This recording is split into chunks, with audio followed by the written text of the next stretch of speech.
In my unintentionally eventful and unwillingly long existence, I've so far encountered two ghost people. A somewhat sexy demon lady I named Goldface, and a grumpy ghost dude, DoggoMan.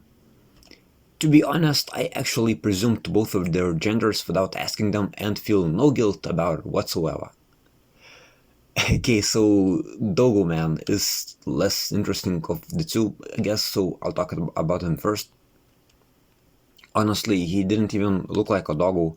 I'm just gonna portray him as one for bonus cuteness points.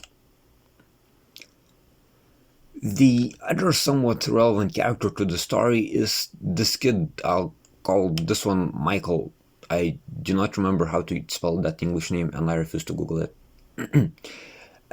Michael's only character trait was that he had shaky hands and was probably good at mixing stuff and seasoning food or something.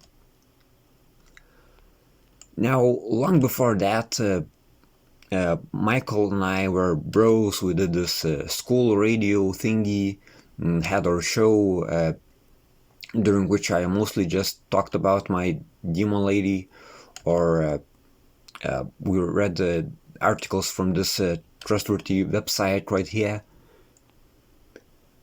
It also took some interviews, just had fun in general, you get the picture.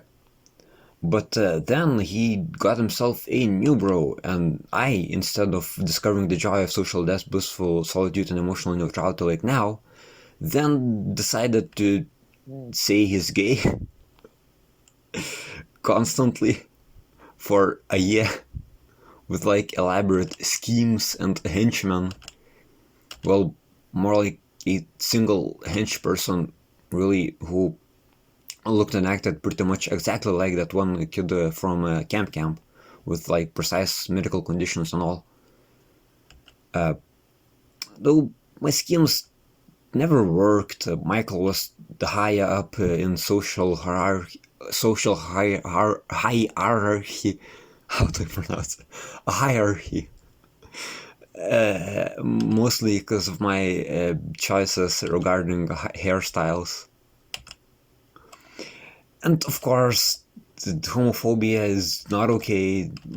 Please don't let my past douchebaggery discourage you from sending me money. I mean, it was 6th grade, the dark ages of school, I feel. People, like, got crucified over the length of their socks and stuff. I've changed, I'm totally tolerant and chill now. In fact, for half a year recently, my best bro was this edgy gay German Robloxian who constantly described in detail his erotic gay dreams he kept having about me and expressed intentions to rape my corpse, but I still attempted to buy poison from him. That's that's tolerance right there. Anyways, back to the ghost story.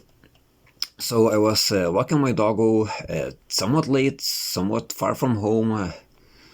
Actually, it was near Michael's place. I was kinda hoping to randomly bump into him and apologize and explain that my hench person was actually the mastermind all along. Oh, yeah, and my dog, Spike. Well, he's dumb, and his life goals are eating, pooping, and decking legs. That's all you gotta know. Anyways, I walked to this playground and had a chat with this nice woman with like a baby. Yes, that's right. A woman. Guess who was wrong after all? That's right. This lady dog person right here. Suck a pickle, yo. So, as I ended my conversation, I heard this weird, loud howling sound from the other side of a nearby building. It kinda sounded like a combination of a bunch of doggos barking and howling in synchronicity, kinda like that Iron Wolf. I mean, Iron Wolf from the Legend of Foundation of Vilnius.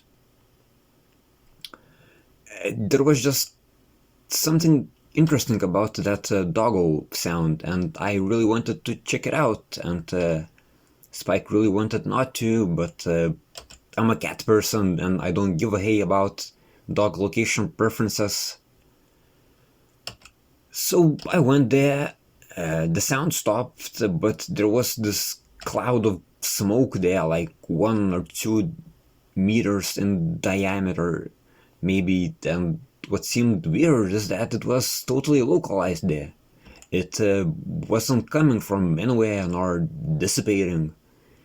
I just walked around it a bit, then took out my phone, which was a potato at the time, but fortunately this thing was like right next to me, not even potatoes could miss it. I wanted to bring some pictures to my mom and ask her how this strange natural occurrence could have formed. And I took 2 pictures, which you can see right here, and as I was about to take a third one, I noticed a face started appearing in the smoke. Well, it was more like a human one, or sorta like a skull actually, but that's not cute. So just imagine it's not a doggo. Also, he set off alarms of all surrounding cars for whatever reason, which is a great metaphor to doggos howling and parallel to Iron Doggo legend. Like, dang, imagine Gediminas finding a Tesla on that hill. And so I ran away. Now, while performing this activity, majority of people here in this country would swear either in Russian or Polish. That's kinda tradition here. But at that time I was sure about my career path as an English rock musician. So I did so in like cool English.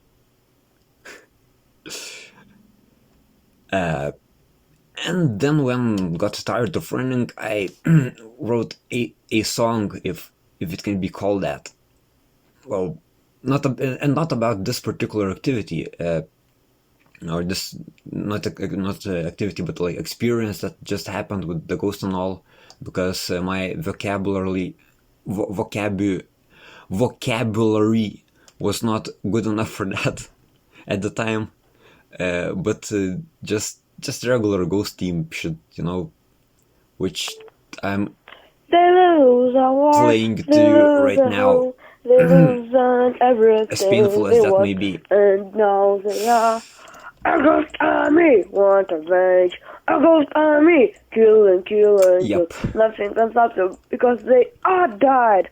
A ghost army want revenge. The ghost army kill and kill and kill. Nothing can stop them because they are died.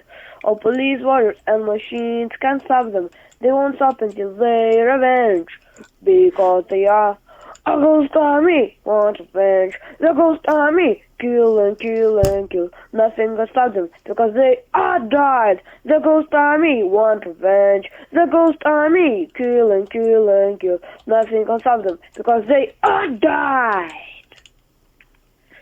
Professor does his experiment, but something was wrong. His body becomes hairy and he turns to wolf. Big Did I accidentally play some kind of nails, compilation? strong arms, and killing arms! It's werewolf! It's werewolf!